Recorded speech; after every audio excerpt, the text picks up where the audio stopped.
Greetings once again from the Kenyan teacher.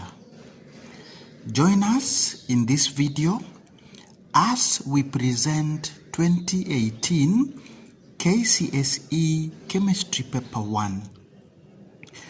We want to look at Form 1 and Form 2 content as tested in the paper. So we start with question number 2, which is borrowed from Form 2 content. We are asked in Part A that explain why it is not advisable to prepare a sample of carbon 4 oxide using barium carbonate and dilute sulfuric acid. The expected answer here is that the reaction starts but soon stops. This for the first mark. And then a student is supposed to go ahead to explain why. And the reason is there is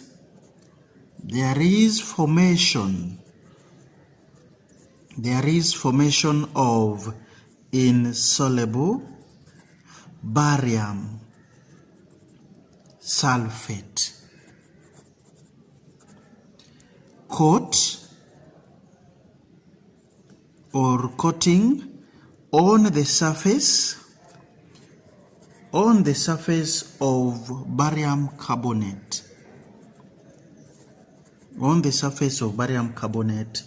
Which prevents further reaction for the next 1 mark. So the information that a student needed to have to answer this question successfully is the solubility of salts. To Part B of the question, we are asked to state a method that can be used to collect dry carbon 4 oxide, and we are asked to give a reason. So the method is actually downward delivery, or we call it upward displacement of air. The reason as to why we use this method on carbon 4 oxide is that carbon 4 oxide is denser than air. So getting the correct method, half a mark, and giving the reason a half a mark. Total 1 mark. Next question for the year 2018, touching on Form 1 and 2 work, is question number 5, which is borrowed from the Form 1 content. So question 5 asked, describe an experiment to show that group 1 elements react with cold water to form an alkaline solution. The candidate was expected to answer this question as follows. The first thing is to place a small piece of sodium metal. Sodium is going to represent our alkali metals or group 1 elements. So we shall use sodium in this case. So we shall place a small piece of sodium metal on water in a trough. This would earn us the first mark. We continue that when the reaction stops, what are we supposed to do? We are supposed to drop a strip of red litmus papers to the resulting solution. This would earn us the next 1 mark. Finally, the observation would be that the red litmus papers would turn blue, showing that the resulting solution is alkaline. For the last half mark, totaling to 3 marks.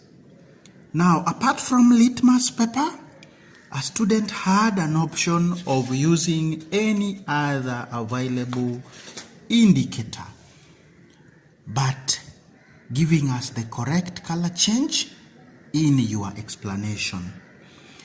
Next question was number 8, that came from Form 2 syllabus. So in question 8, we are asked to study the flowchart in figure 1 and answer the questions that follow. So here we have aqueous potassium salt, and we are introducing barium nitrate solution to it, and then we are able to get solid M. So this again is testing us on understanding of solubility of salts, and at this point a student in Form 2 should know that solid M is an insoluble salt of barium, and what comes to mind is actually barium carbonate. So the aqueous potassium salt here could probably be potassium carbonate. So once we have obtained our solid M, which we feel is barium carbonate, we introduce dilute nitric 5 acid, and because M is a carbonate, we expect gas N to be carbon 4 oxide. So going on to answer our questions, from number 8, we are told that gas N forms a white suspension with aqueous calcium hydroxide. Actually, this one has confirmed to us that gas N is carbon 4 oxide. So name the negative ion present in potassium salt. Actually, the salt here is potassium carbonate, so the anion is the carbonate anion. We had an option of writing it in symbols, so we have that also scoring our first mark. Now, part B, write an ionic equation for the formation of solid M. So we have barium ions from barium nitrate reacting with carbonate ions from our aqueous potassium salt, and we get barium carbonate as our solid M for 1 mark. Finally, part C, we are asked to give one use of N, and this is carbon 4 oxide, which has so many uses. A student was only supposed to write one. So we can use carbon 4 oxide in what we call aerated drinks. We also use carbon 4 oxide in refrigeration. We use carbon 4 oxide in fire extinguishers. We use carbon 4 oxide in baking powder.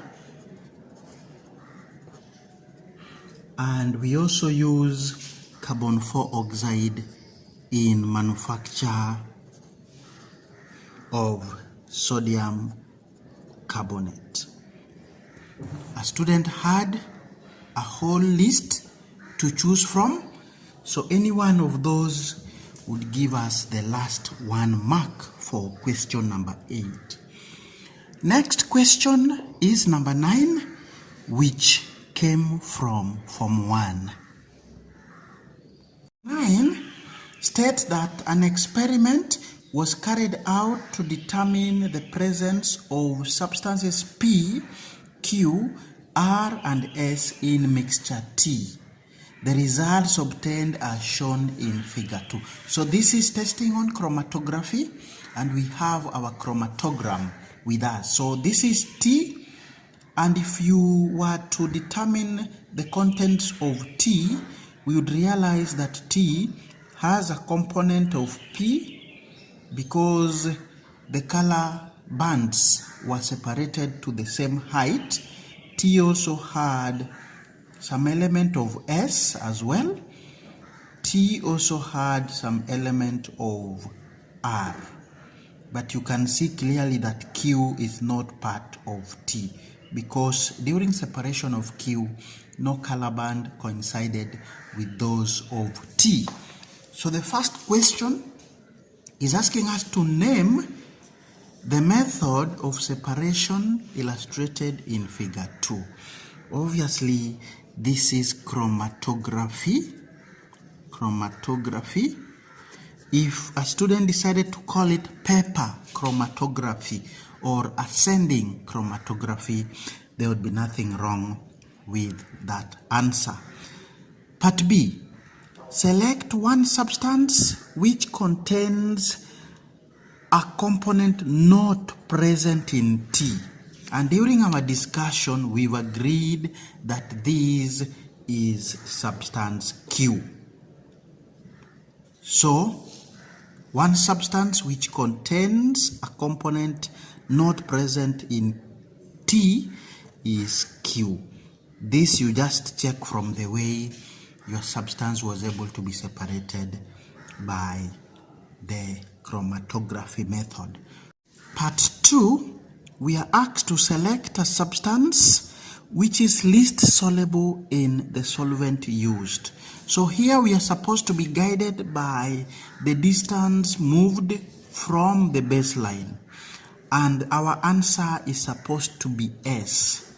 Why are we not picking Q? We are not picking Q, though its first separation point is lower than that of S from the baseline. But you can see Q has another separation spot far much higher than the separation we have in S. For that matter, the substance which is least soluble in the solvent used becomes S and not Q for the last half, for the last mark. Next question, number 10, is also borrowed from Form 1 content. Question 10 is asking us to use ion filings to describe an experiment that can be conducted to show that oxygen is present in air.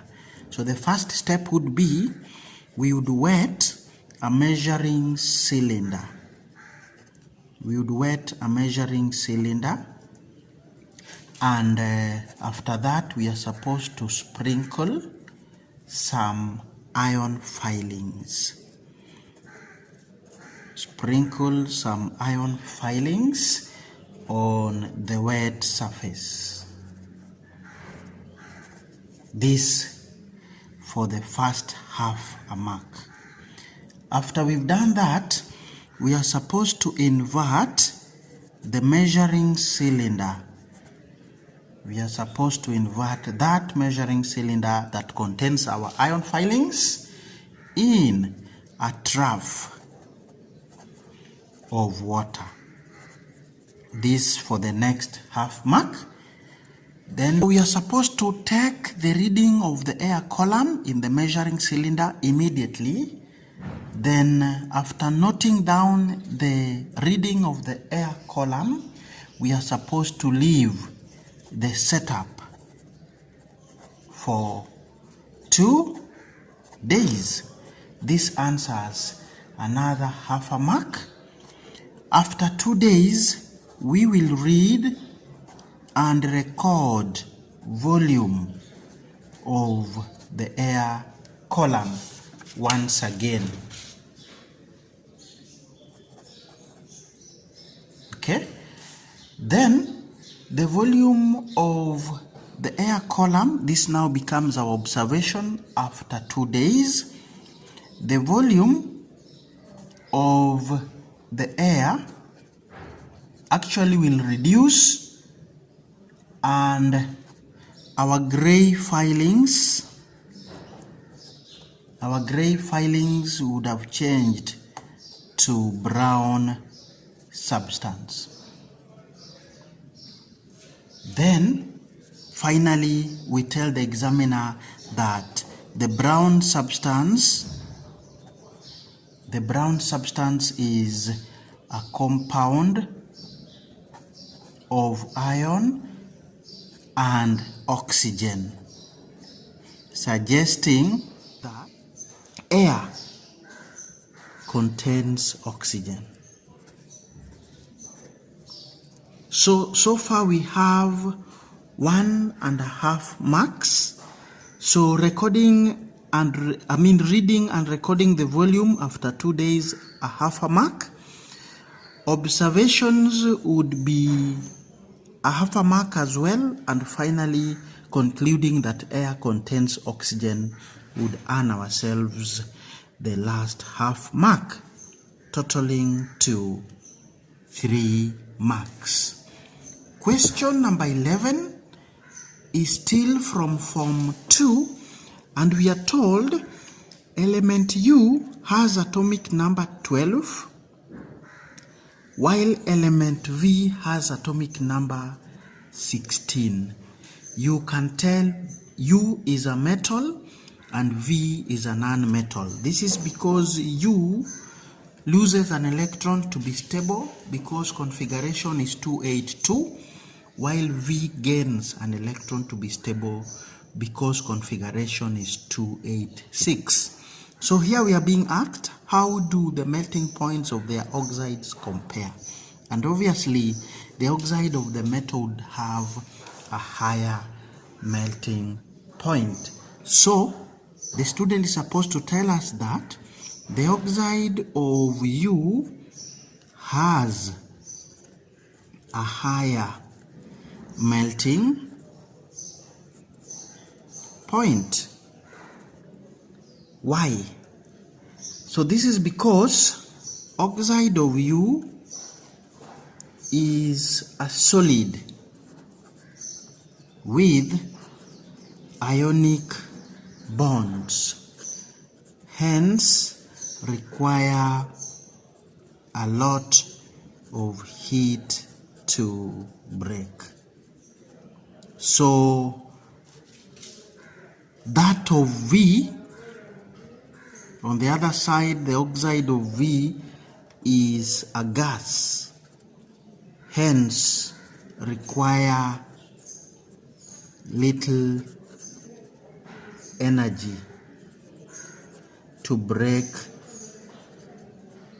the molecular forces of attraction.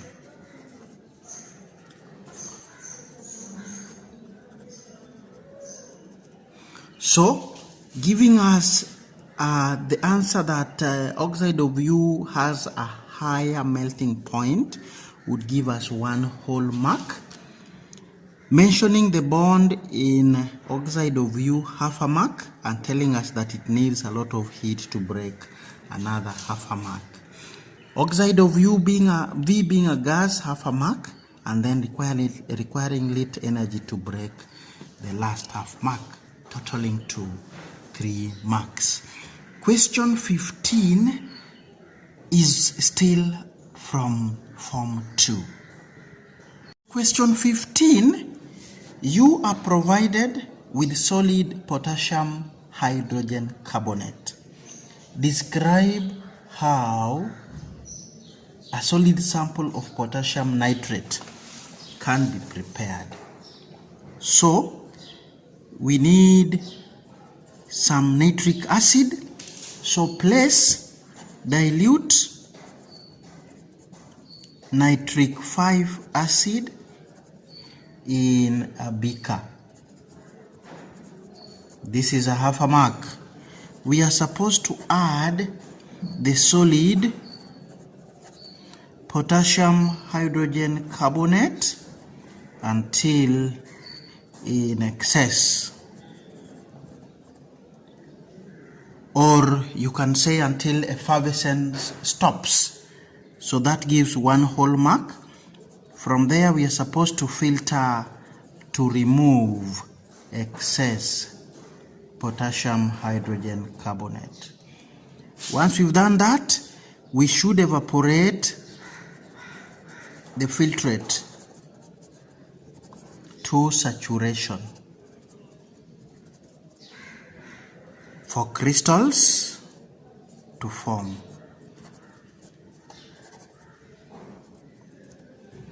And that would give us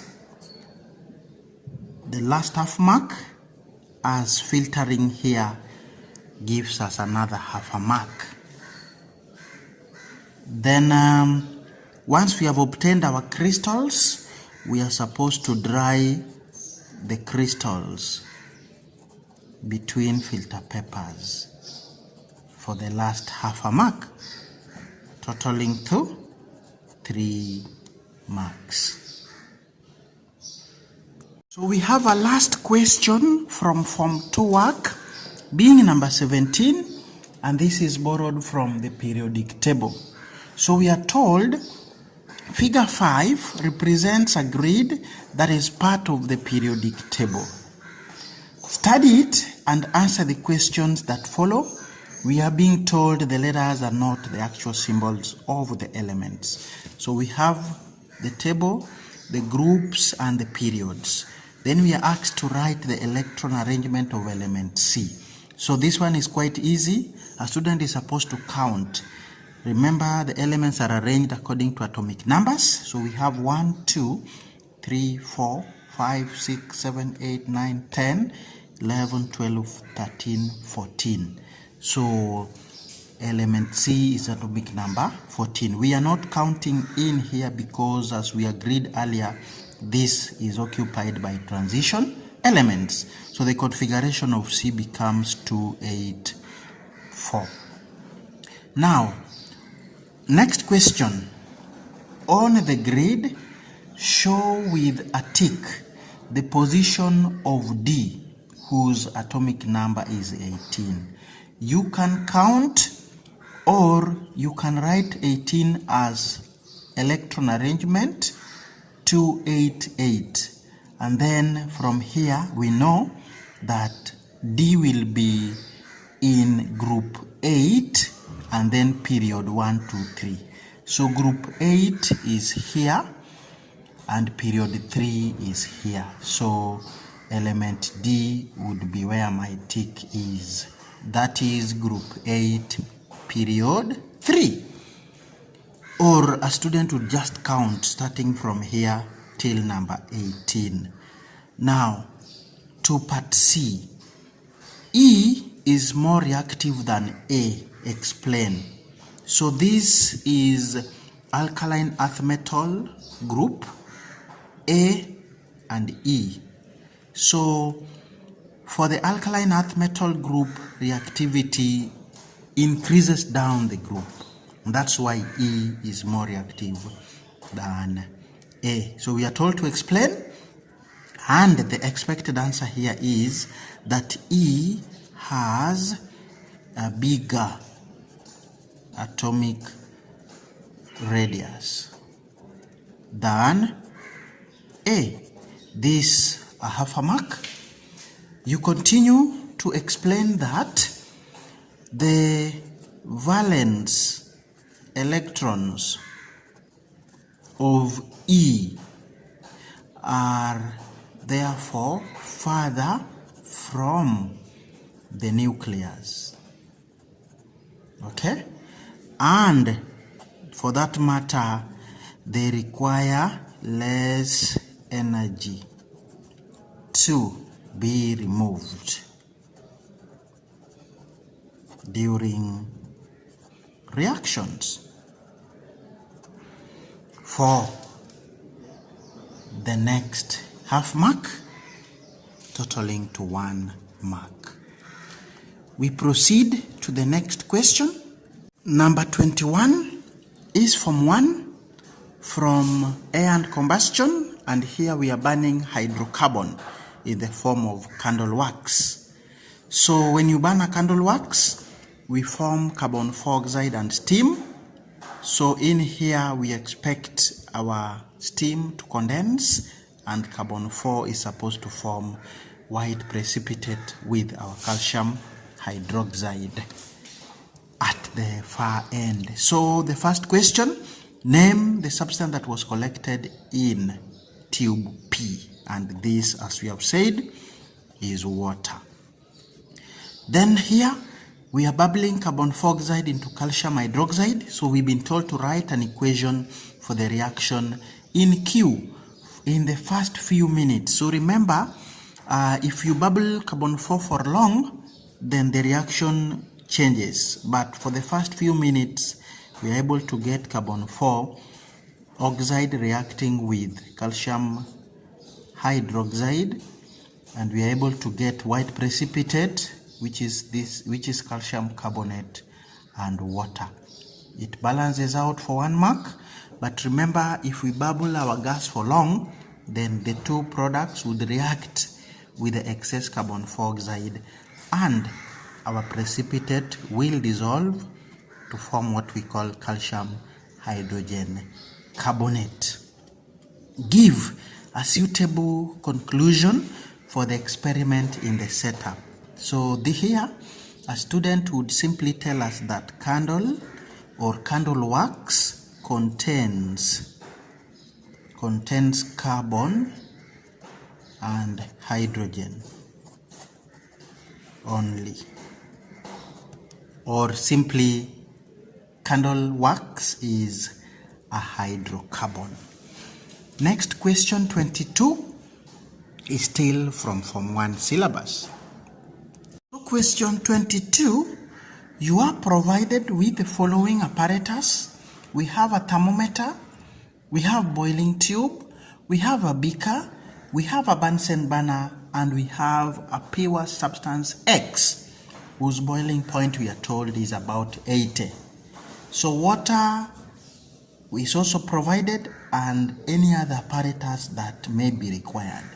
So the question was demanding that we draw a label diagram for a setup that can be used to determine the melting point of X. Quite easy. So we shall draw our tripod stand, in which we shall use the Bunsen burner to heat, and then using our beaker we shall create a water bath, of course with a wire gauze in between. So we shall have here our water bath. So this is a beaker, and then we shall put our X in a test tube. So I'll put my X inside a test tube, through which I will use the thermometer to help me know the melting point. So that would be a simple apparatus to be used for my experimentation. So here, anything similar to that would earn ourselves 3 marks, a half for any labeled apparatus to a maximum of 3. And I believe my diagram sorts that out. Thermometer half a mark, substance X half, heat half, tripod stand half, beaker half, and water half. That is 3 marks. Question 23 is still Form 1, where we are told to explain why it's important to put off a non-luminous flame immediately after use. The answer here is that a non-luminous flame is invisible. You cannot see it very well for the first mark, and if it is invisible, then it should be put off to avoid accidental burning. Accidental burns. Remember, it is also very hot as compared to the luminous flame. Now to the last question, and this last question is again borrowed from Form 1 syllabus. This is question number 26 for the year 2018. Question is 26, and we are told to explain why commercial indicators are preferred to flower extracts as acid-base indicators. Expected answer: the composition of commercial indicators. The composition of commercial indicators remain constant. Hence, consistent results. This for 1 mark, and then now you compare with the flower extracts. So we know the composition of flower extracts changes with time, hence inconsistent results. So that would earn us the next mark, totaling to 2. With that, we are through with the year 2018 Chemistry Paper 1, where we have taken you through the Form 1 and 2 content as tested during the year. I believe this helps in your revision, and this actually confirms that Form 1 and 2 work is very, very important in the success of a candidate. We wish you the best, and thanks for being with us.